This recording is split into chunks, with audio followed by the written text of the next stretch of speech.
வணக்கம் நண்பர்களே, நான் உங்கள் தோழி காவ்யா. இன்றைக்கி ஒரு குட்டி சமையல் வீடியோ பார்த்துடலாமா? ஒன்றும் இல்லைங்க, இன்றைக்கி ரெடி மதியம் நான் வந்து ஆயிடுச்சு. லஞ்ச் ப்ரிப்பேர் பண்ணியிருந்தேன். அதில் ஏதாவது கொஞ்சம் டிஃப்ரெண்ட்டாக சமைக்கலாமே. எப்பயுமே சாம்பார் குழம்பு அந்த மாதிரி தானே நம்ம சமைப்போம். ஸோ இன்றைக்கி ஏதாவது டிஃப்ரெண்ட்டாக சமைச்சு பார்க்கலாம். பிரியாணினா கண்டிப்பாக சொதப்புவேன், அது தெரியும். ஏதாவது ஒரு விஷயம் சொதப்பிடுவேன். ஸோ இதுனா புலாவ்னா கொஞ்சம் ஈஸி தானே.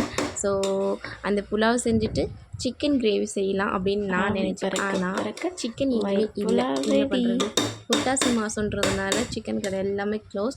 ஸோ தேடி கண்டுபிடிச்சி ஒரு கடை கூட இல்லை. அதனால் வேறு வழி இல்லாமல் வீட்டில் இருந்த முட்டையை எடுத்து அவிச்சிட்டேங்க. ஸோ அது சிக்கன் தான் இல்லை, அட்லீஸ்ட் முட்டையாவது கிரேவி பண்ணலான்னு சொல்லிவிட்டு ஸோ அவிச்சிட்டேன்.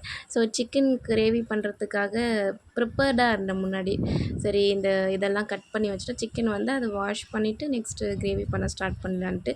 ஸோ அதுக்கு ரெடி பண்ண இந்த ஐட்டம்ஸ் தான் கடைசியில் எக்குக்கு சரி பண்ணுற மாதிரி ஆயிடுச்சு. அதனால் எக் கிரேவி செய்ய ஆரம்பித்தாச்சு. இதுவும் எனக்கு தெரிஞ்சது. எனக்கு சமைக்கலாம் அவ்வளோக்கா தெரியாது. இருந்தாலும் என் ஹஸ்பண்ட் நான் சமைக்கிறது ரொம்ப விரும்பி சாப்பிடுவார் அப்படின்றதுனால, என் பையனும் அவனுக்கு நான் சமைச்சா ரொம்ப பிடிக்கும். ஸோ அதனால் ஏதோ கொஞ்சம் கொஞ்சம் அப்படி சமைக்க தெரியும். ஸோ அந்த வீடியோ தான் அவங்கக்கிட்ட நான் ஷேர் பண்ணியிருக்கேன். ஸோ எல்லாம் ரெடி பண்ணி வச்ச மசாலாலாம் ஆட் பண்ணிவிட்டு ஸோ எக் கிரேவி ரெடி ஆகிடுச்சு. அதை எடுத்து சாப்பிட்றது மட்டும்தான்.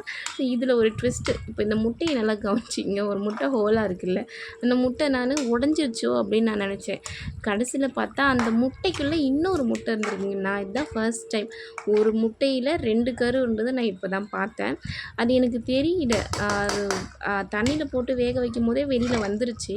கடைசியில் பார்த்தா அது கருன்னு நினச்சேன். இன்னொரு முட்டைக்குள்ளே இருந்த கரு போல். அது நான் சாப்பிடும்போது தான் கவனிச்சேனே. ஸோ அது அந்த வீடியோவில் வரும், நான் காமிக்கிறேன் பாருங்கள். அழகாக குடும்பத்தோடு சமைச்சு சாப்பிட்டாச்சு. அது அதோட ஃபைனல் அவுட்புட் இதுதான்.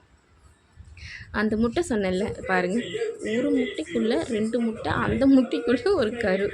டிஃப்ரெண்ட்டாக இருந்துச்சு, நல்லாவும் இருந்துச்சு. ஆனால் நான் அதை சாப்பிட்லங்க. அதை நான் எடுத்து வச்சுட்டேன். எனக்கு பார்த்த ஒன்று ஒரு மாதிரி ஆயிடுச்சு.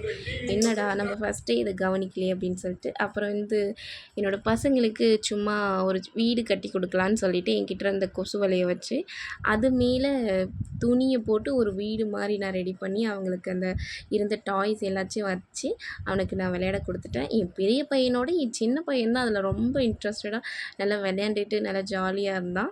அங்கே பாருங்கள், தனியாக உட்காந்துக்கிட்டு விளையாண்டுட்டு இருந்தான். நான் ஆக்சுவலி வெளியில் தான் உட்கார வச்சுருந்தேன். அது பிடிச்சி உள்ளே போனான்னா நான் உள்ளே தூக்கி வச்சுட்டு அவன் நல்லா ஜாலியாக விளையாண்டுட்டு இருந்தான்.